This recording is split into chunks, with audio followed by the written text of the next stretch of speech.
마지막으로 이건 좀 심각하다는 생각이 드는 부분인데, 제가 뭐 심리학이나 상담이나 이런 사람들이 자기 자신을 사랑하라고 그런 말을 하면 나를 어떻게 사랑하는 거지? 그리고 내가 나를 싫어하는 사람이 어디 있지? 내가 난데 당연히 좋아하지? 이 생각을 하고 그 말이 되게 이해가 안 갔는데, 어느 날 이렇게 새벽에 잠에서 딱 깨놨는데 제가 저를 보고 난 네가 되게 싫어 이러는 거예요. 그래서 그거를 이제 몇 번을 경험을 했거든요. 그래서 내가 왜 싫어? 뭐 이렇게 이제 생각을 한 거예요. 자기 자신을 싫어하는 모습이 보이니까. 그랬더니 그 어떤 답답하고 어둡고 이런 면이 난 되게 싫어, 이렇게 나한테 얘기를 하길래, 아, 내가 제가 이제 사람 이렇게 분별을 하잖아요. 쟤는 뭐 이래서 싫고 얘는 이래서 좋고 얘는 이런 점이 좋고 이러면서 이렇게 분별을 하는 게 이제 평소에 되게 스트레스였거든. 왜 사람을 자꾸 내가 얘를 좋아하고 싫어하고 분별을 하지 그랬는데, 그게 아마 제가 저를 싫어해서 모든 문제가 이렇게 발생한 게 아닐까? 근데 깜짝 놀라고, 제가 저를 싫어한다는 모습 되게 가슴이 아프더라고요. 뭐 답이 안 나온다는 답답함? 왜 네가 나를 싫어하냐? 자기 자신을 어떻게 싫어할 수가 있냐? 이런 놀라운 경험을 했는데, 요새 이제 이렇게 수행을 하면서 사람에 대한 분별이 혹시 진짜 내가 나를 싫어해서 그런 게 아닐까? 그 싫어하는 모습이 있으면 받아들여 줘야 되는데, 제가 이런 모습을 이제 용납을 못하니까 남한테서 있는 모습도 용납을 못하면서 네, 분별을 하는 게 아닐까? 마음의 패턴은 똑같은 겁니다. 보살님은 대하는 방식이나 이제 타인을 대하는 방식이 대상이 바뀔 뿐이지 마음의 어떤 습관은 비슷하거든요. 그러니까 보살님이 이제 보면 좋아하고 싫어하는 이런 게 조금 이제 분별을 많이 하신다 그랬잖아요. 그러면은 그런 게 본인의 모습에게도 본인의 모습 중에서도 마음에 드는 게 있고 마음에 안 드는 게 있을 거 아니에요. 그러면 또 그것도 역시 마음에 안 드는 부분은 또 계속 싫어하고 뭐 이렇게 될 거 아닙니까? 결국은 좋아하고 싫어한다는 말이, 내가 원하고 좋아하는 거는 내가 마음에 들고 내가 사랑스럽게 느껴지고 이런 거는 이제 집착하고 이제 좋아하지만, 그렇지 않고 내가 미워하고 마음에 들어 하지 않고 이런 것들에 대해서는 이제 또 싫어하고, 이게 일반적인 사람들이 마음이 움직이는 거거든요. 그게 이제 뭐 어떤 다른 사람에도 보면 뭐 나는 이래야 된다고 생각하는데 그거에 대해서 내가 원하는 방향대로 가지 않으면 또 마음에 안 들고, 그러면 또 그거에 대해서 화가 나고 이런 거죠.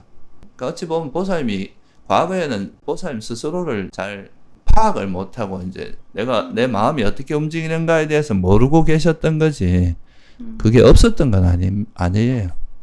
그 전에 이제 보살님이 이제 어떻게 마음을 쓰고 있다는 거를 잘 몰랐을 가능성이 더 크죠.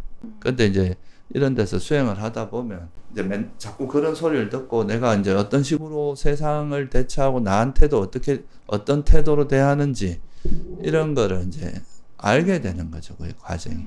그래서 내가 나한테도 이렇게 미워하고 안 좋아하는, 원치 않는, 좋아하지 않는 모습이 있구나 하는 거를 이제 그게 화입니다. 다른 게 아니라. 그래서 그 생각이 들었을 때, 그러면 내가 이걸 고쳐야 되는데, 내가 싫다고 했던 내 모습을 고쳐야 되는데 이걸 어떻게 고쳐야 되지? 그리고 그거를 그냥 싫어 이러지 말고 용납을 할 수 있는 방법은 뭘까? 이렇게 둘 중에 하나는 해줘야겠다는 생각이 드는 거예요. 고치든지 아니면 이 모습을 미워하지 않고 수용을 해주든지, 둘 중에 하나는 이루어져야 될 텐데, 이 두 가지 방법. 아니 그걸 두 개가 같이 가야죠. 수용할 건 지금 현재 자기 모습은 인정을 해야 되는 거고, 거기서 내가 뭐가 잘못됐고 어떤 마음이 어떤 이유로 뭐 나의 모습에 대해서 미워하는지 그거를 이제 알아차려서 내가 이거는 사실 뭐 어찌 보면 내가 고칠 수 없다기보다 타고난 거, 뭐 이거는 이제 내가 이 세상에 태어나면서 내 업에 의해서 만들어진 이런 건 쉽게 고칠 수, 외모라든가 뭐 내 체력이라든가 이런 건 쉽게 고칠 수 있는 게 아니거든요. 그런 거를 이제 받아들이고 그 기반에서 뭔가를 하려고 노력해야 되는 거고, 그러니까 본인의 어떤 현재 내가 가지고 있는 모습을 정확히 이해하면서 거기서 내가 어떤 부분이 좀 부족하고 어떤 거는 이제 개발해야 되는지 이걸 하는 게 수행이에요. 다른 게 아니라. 결국 이제 우리가 내가 마음을 쓸 때 나한테 내가 부족한 게 있다고 나한테 화를 내고 또 그 화가 또 다른 대상한테도 똑같이 가거든요. 그거는 다른 외부 대상에서 자기 마음에 안 드는 게 있으면 또 화가 일어나고 이렇게 마음이 작용하는 거거든요. 그러니까 그런 거는 그렇게 했을 때 내가 이제 여러모로 그런 마음 자체가 나를 힘들게 하고 그걸로 인해서 오는 부작용들이 많다는 걸 알면 그런 마음들을 내려놓고 그런 마음들에서 벗어나려고 노력하는 거고. 그래서 이게 이제 화를 버리는 방법을 배우는 거잖아요. 그게 그런 거를. 그리고 이제 뭐 나한테 만약에 장점이 있고 좋은 견해가 있고 이렇다면은 그거는 이런 거는 좀 법다운 거고 이 법에 적합하고 이거는 나한테 괴로움을 벗어날 수 있게 하고 좋은 마음 그건 개발하는 거고 이게 이제 우리가 노력해야 될 방향인 거죠. 수행이 원래 목적이 그런 거예요. 우리한테 있는 모습은 현재 계속 변화되는 것 중에 이제 현재의 모습인 거니까 이 현재 모습 중에서 결국은 나를 궁극적으로 해롭게 만드는 나를 괴롭게 만드는 그런 마음 상태는 자꾸 내려놓고 그거로 내가 이제 괴로움에서 벗어나게 만들 수 있는 그런 거라면 개발하고 이런 식으로 이제 마음을 써 나가면서 그러니까 내가 지금까지 화를 내면 그 화를 왜 내고 있는지 뭐에 내가 화를 낸다는 거는 내가 원하는 거하고 원하는 것이 충족되지 않을 때 보통 화를 내거든요. 그럼 이제 내가 뭐에 집착하고 있는지 이런 것도 파악하고 그 집착은 내가 왜 일어나는지도 이해하고 그러다 보면 이제 이 문제를 풀어나갈 수 있는 지혜가 생기는 거잖아요. 그게 이제 우리가 수행에서 말하는 그 이야기가 다 그런 이야기예요. 우리한테.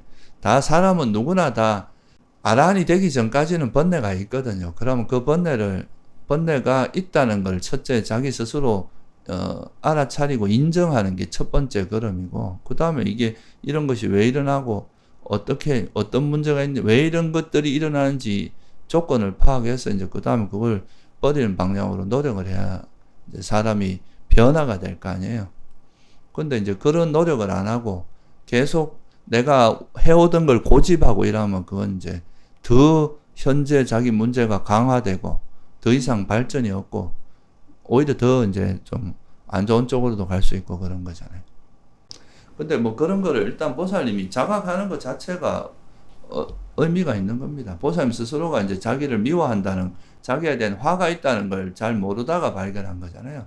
그러니까 그거 이제 내가 나한테 왜 화를 내고 있는지, 화를 내는 원인이 뭐고, 이제 내가 뭐 때문에 이게 지금 화가 나는지를 먼저 이제 조사를 해봐야 되고, 그게 반조거든요. 그런 걸 해서, 그럼 내가 어떤 식으로 노력해야 될지 그 방향성을 찾아야 될 거 아니에요. 올바른 방법을.